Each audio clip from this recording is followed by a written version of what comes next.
माहवार मैगजीन हमसरी हैदराबाद शुमारो अप्रैल 2021 है। पेश खिदमत है सिलसिले साइंस अदब तारीख ऐं समाजियात मां डॉक्टर परवीन मूसा मेमण साहिबा जो लेख उन्वान महताब अकबर राशिदीअ जूं अदबी ख़िदमतूं। आवाज़ साकिब अबड़ो।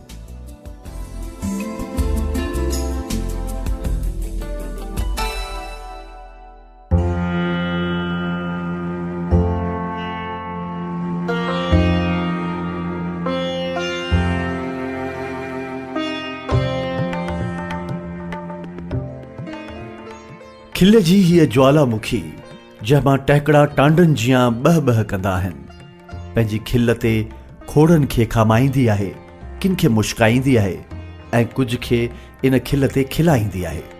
बहरहाल पाण जीअं आहे तीअं ई आहे। उहा फ़क़ति टहिकड़ा नाहे, मंझि एतमाद आहे, अदायगीअ जो हुस्न आहे, फ़न आहे, फ़िक्र आहे। संदसि फ़िक्र में समुंड जी गहराई न सही पर गुफ्तार में दरियानि जी रवानी आहे।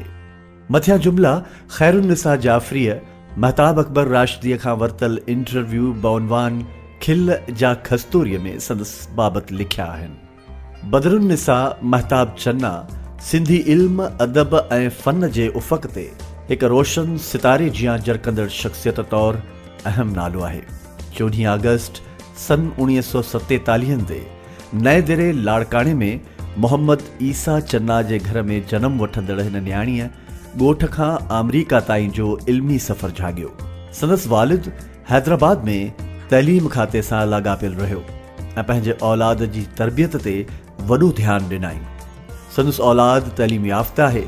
सॼे कहोल में जहिड़ो नालो महताब जो संदसि ग़ैर मामूली सलाहियतुनि सबबि अॻियां आयो, अहिड़ो मक़ाम तमामु थोरड़ियुनि शख़्सियतुनि खे हयातीअ में मिलंदो आहे।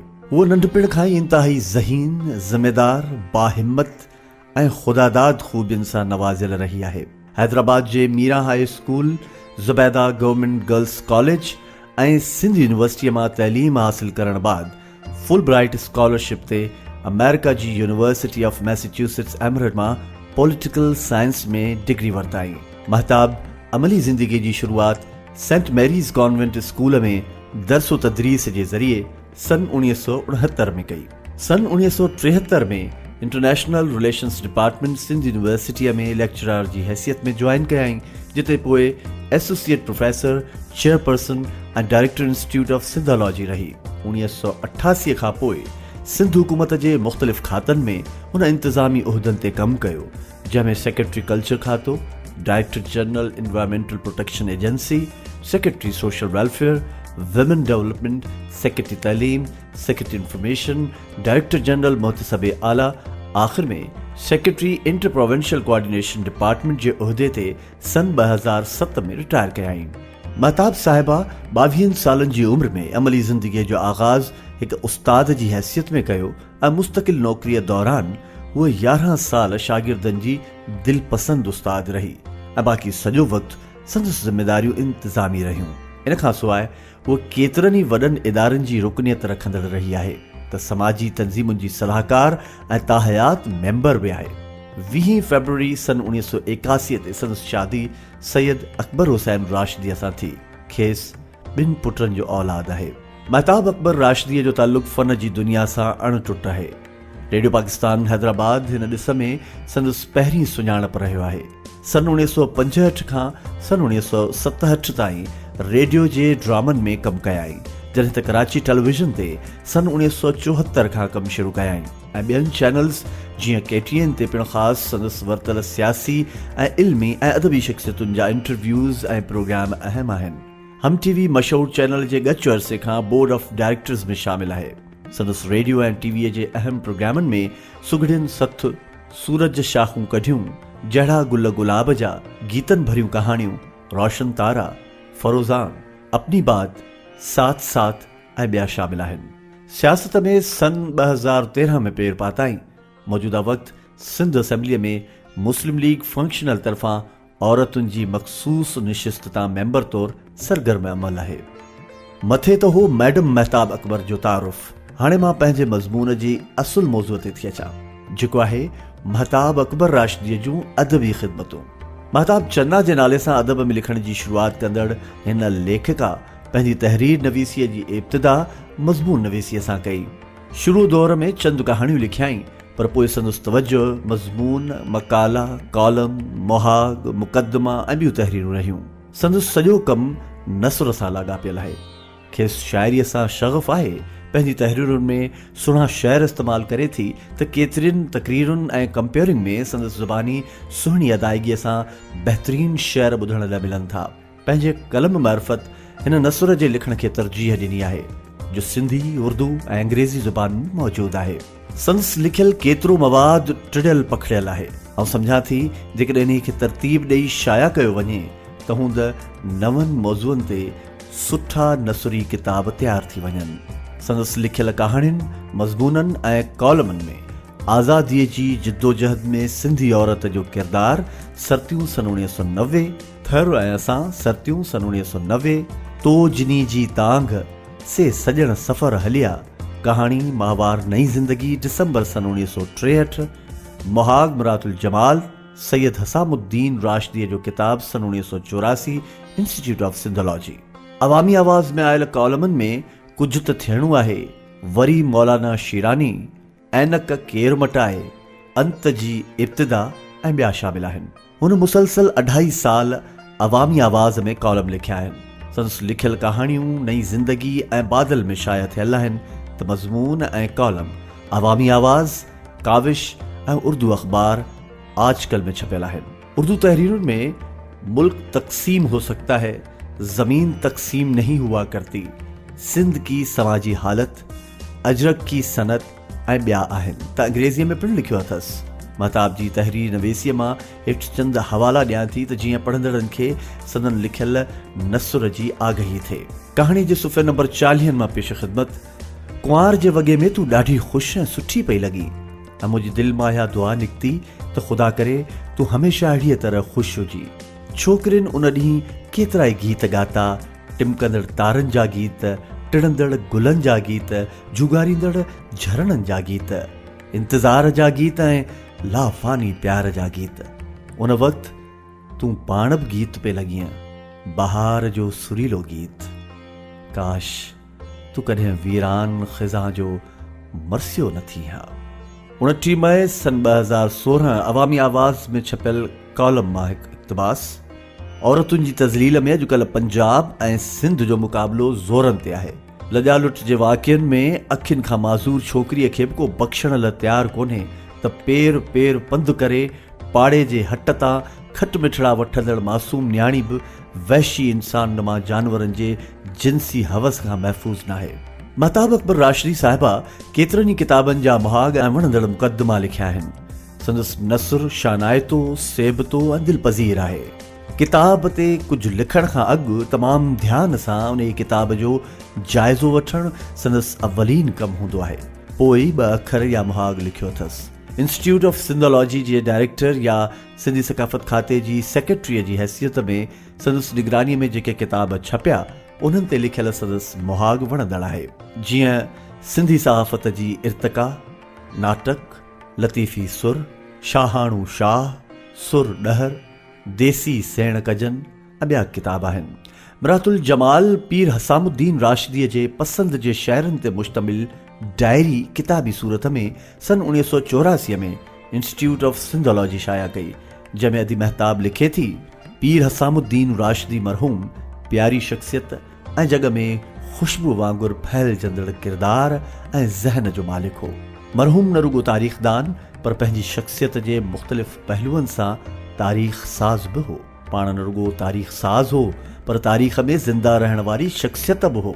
पाण न रुगो तारीख़ जे सुफ़हनि में ज़िंदा आहे पर असांजी दिलनि ऐं दिमाग़नि में पिणु ज़िंदा आहे। मूंखे इहो शर्फ़ हासिलु आहे जो मुंहिंजे किताबनि ते जिन वॾियुनि शख़्सियतुनि मुहाग ऐं मुक़दमा लिखिया आहिनि उन्हनि में हिकु नाम मैडम महताब राशिदीअ जो बि आहे। किताब वखर सो वहाए जे मुहाग लाइ मूं मैडम सां फ़ोन ते कॉन्टेक्ट कयो, पाण दिलि सां हाउकार कयाई। हिकु त इहो किताब मज़मून नवीसीअ जे मौज़ूअ ते आहे ऐं हूअ पाण बहितरीन मज़मून नवीस आहे, ऐं ॿियो त इहो किताब शागिर्दनि लाइ HEC तरफ़ां मंज़ूर थियो ऐं शागिर्दनि जी भलाईअ लाइ मैडम पाण पतोड़ींदड़ रही आहे। सो मुंहिंजी ख़ुशीअ जी हद ई न रही, छो जो थोरे ई वक़्त में मैडम बहितरीन मुहाग लिखी मोकिलियो, जंहिंमें मज़मून नवीसीअ जे मौज़ूअ ते पिणु उम्दा वीचार वंडियल आहिनि। लिखे थी त हिन किताब जे मुहाग लिखण लाइ परवीन मुंहिंजी चूंड छो कई। हिन जो जवाब त हूअ पाण ई बहितर ॾेई सघे थी, पर मां पाण खे ख़ुशकिस्मत थी भायां त असांजे नौजवान नसुल जे अॻियां इन बहाने मुंहिंजी तहरीर बि गुज़रंदी। इन मौक़े फ़राहम करण लाइ मां परवीन मूसा जी थोराइती आहियां। अॻिते लिखे थी, कंहिं बि मज़मून जे असलूब ऐं तहरीर मां लिखंदड़ जे ज़हन जो नज़्म ज़ब्त ऐं ख़यालनि जी तरतीबवार पेशकश जो अंदाज़ो लॻाए सघिजे थो। मज़मून लिखणु बिल्कुलु ईअं आहे जीअं को फ़नकार रंग ज़रिए पंहिंजे तख़य्युल खे कैनवस ते उतारे।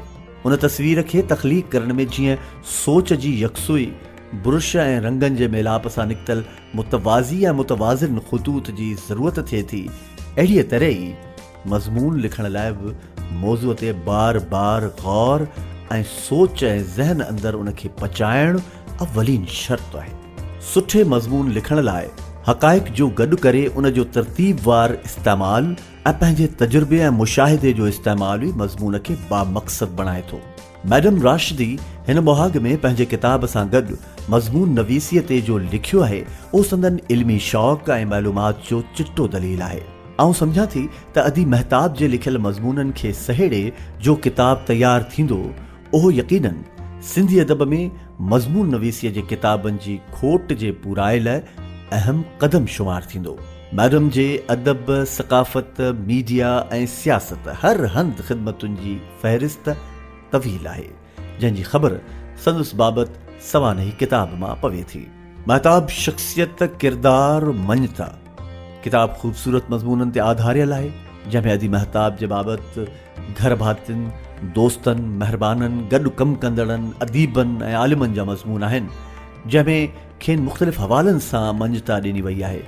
सवानही अदब में हिन अहम ज़ख़ीम ऐं लाभाइते किताब खे पीकॉक प्रिंटर्स कराची सन 2015 जे ऑगस्ट में शाया कयो आहे। जीअं त सवानही निगारियूं कंहिं बि क़ौम जी तारीख़ जो हिसो शुमार थियनि थियूं, इन करे हीउ किताब पिणु सिंधी अदब ऐं सिंध जी तारीख़ जो अहम बाब आहे, जंहिंमें Sindh university, radio Pakistan, Pakistan television, Sindhology, Sindh सक़ाफ़त ऐं सयाहत खाते, तइलीम खाते ऐं ॿियनि अहम इदारनि बाबति मालूमात ऐं मैडम सां वास्ते में ईंदड़ शख़्सियतुनि जेके वाक़िया या हक़ीक़तूं ॿुधायूं आहिनि, से पिणु तारीख़ जो हिसो आहिनि। लिखंदड़नि में आउं शामिल न आहियां, अलाए छो। डॉक्टर ग़ुलाम अली अल्लाना, आगा सलीम, इमदाद हुसैनी, प्रोफेसर सलीम मेमण, डॉक्टर अदल सूमरो, शमशेरुल हैदरी, सैयद दीदार हुसैन शाह, डॉक्टर मोहम्मद अली शेख, इनाम शेख, महमूद मुग़ल, नसीर मिर्ज़ा, सुल्ताना वक्कासी, सुल्ताना सिद्दीकी, रुबीना कुरैशी, शबनम मोती, नजमा मेमण, नज़ीर नाज, मक़सूद गुल, बेदल मसरूर बदवी, एजाज़ मंगी, निसार हुसैनी ऐं ॿियनि जा लेख आहिनि त संदन ख़ानदान मां भाउ आफ्ताब चन्ना, अदी सकीना चन्ना, अज़ीज़ा चन्ना, महर अकबर मेमण ऐं वर सैयद अकबर हुसैन राशिदीअ जूं तहरीरूं शामिल आहिनि। 362 सुफ़नि जे हिन किताब जो महाग जामी चांडियो लिखियो आहे त मुहबतुनि जा मींहं जे उनवान सां महताब साहिबा पंहिंजे मदाहनि ऐं लिखंदड़नि जा थोरा मञिया आहिनि। किताब जो इंतिसाब संदन वालिद, वालिदा ऐं भाउ आफ्ताब चन्ना जे नाले आहे। शमशेरुल हैदरी लिखियो आहे त महताब पंहिंजे तरीक़े जी पासदार, बाउसूल, बुर्दबार, बेहद ज़हीन, तेज़ फ़हम, हाज़िर जवाब, ख़ुश तबह ऐं ख़ुश लिबास आहे। आला तलीम याफ़्ता हुजण सां गॾु उहे शहर ऐं अदब जो उम्दो ज़ौक़ रखे थी। डॉक्टर ग़ुलाम अली अल्लाना लिखे थो, महताब अकबर राशिदी, आपा शम्स अब्बासी ऐं आपा मरियम नुहाणीअ जी तरतीब हेठि हिकु क़ाबिल, ज़हीन, बासलाहियत नियाणीअ तौरु उभरी महताब खे हूअं त कुदरत नंढपिण खां ई बेशुमार ख़ूबियुनि ऐं सलाहियतुनि सां नवाज़ियो आहे, हू हमेशह सदाबहार शख़्सियत रही आहे। संदसि चहिरे ते मुर्क हमेशह नमूदार हूंदी आहे। इन्हीअ करे ई खेसि हर को सदाबहार शख़्सियत चवंदो आहे। जामी चांडियो मुहाग में लिखे थो, अदी महताब सुभाणे जी रोशन ख़याल, आज़ाद ऐं बाशऊर सिंध जो हसीन ऐं बावकार अक्स आहे। महताब अकबर राशिदीअ जी शख़्सियत निहायत घण रुखी आहे। भला महताब जो थी चंड जो हिकु पासो त थींदो ई नाहे। हिन ज़िंदगीअ में अनेक शोबनि में कमु कयो आहे। संदसि शोभा मनसब माग ऐं कुर्सियूं बदिलियूं पर महताब सदाई महताब ई रही। सिंध में शऊर तहरुक फन ऐं किरदार जी हिन महताब खे कॾहिं बि चंड ग्रहण न लॻे ऐं न वरी उहा कॾहिं ॾींहं जी रोशनीअ में बेनूर थिए। ज़िंदादिली, वज़हदारी, क़ाबिलियत, तख़लीक़ी सघ ऐं इनफ़रादियत संदसि रग रग में ऐं हर अंदाज़ में आहे। हिन किताब में महताब साहिबा खे कंहिं निखरियल ऐं सुरीले आवाज़ वारी सदाकार सॾियो आहे त कंहिं खेसि लाजवाब ऐं बहितरीन अदायगीअ वारी कॉम्पेयर सॾियो आहे। कंहिं लिखंदड़ वटि हूअ सदाबहार शख़्सियत आहे जंहिंजा ॿोल अमृत आहिनि त किथे खेसि मौक़ाइता शेर पढ़ण ऐं सुहिणनि जुमलनि जी अदायगीअ वारी फ़नकार सॾियो वियो आहे। सवानीअ जी मद में हिकु दिलपज़ीर ऐं काराइतो किताब आहे जो साह सां सांढण जहिड़ी सूखड़ी आहे। मैडम जी वॾी महिरबानी जो पाण मूंखे टेलीफोनिक टॉक खां पोइ हीअ किताब 2 ॾींहंनि में हिन जुमिले सां पोस्ट कयाई त निहायत सिक सां डॉक्टर परवीन मूसा लाइ। मैडम जा थोरा आहिनि जो किताब जे मुताले जो शर्फ़ बख़्शाई ऐं कमाइते किताब खे आऊं पंहिंजी लाइब्रेरीअ में हसीन इज़ाफ़ो सम्झां थी। जीअं ई महताब शख़्सियत किरदार मंझता किताब मूंखे मिलियो मूं ही लेख लिखियो। मैडम जूं अदबी ख़िदमतूं असराइतियूं आहिनि। संदसि लिखियल नसुर में हर्फ़ तजनीस ऐं सुहिणनि लफ़्ज़नि जी सूंह ऐं मवाद सां मुताबिक़त शामिल आहे। संदसि लिखियल तहरीरूं किताबी सूरत में अचणु खपनि। अवां ॿुधी रहिया हुआ माहवार मैगज़ीन हमसरी हैदराबाद अप्रैल 2021 जे शुमारे में शामिल सिलसिले साइंस अदब तारीख़ ऐं समाजियात मां डॉक्टर परवीन मूसा मेमण जो लेख। उनवान हुयो महताब अकबर राशिदीअ जूं अदबी ख़िदमतूं। आवाज़ साकिब अबड़ो। पेशकश माहवार मैगज़ीन हमसरी हैदराबाद यूट्यूब चैनल।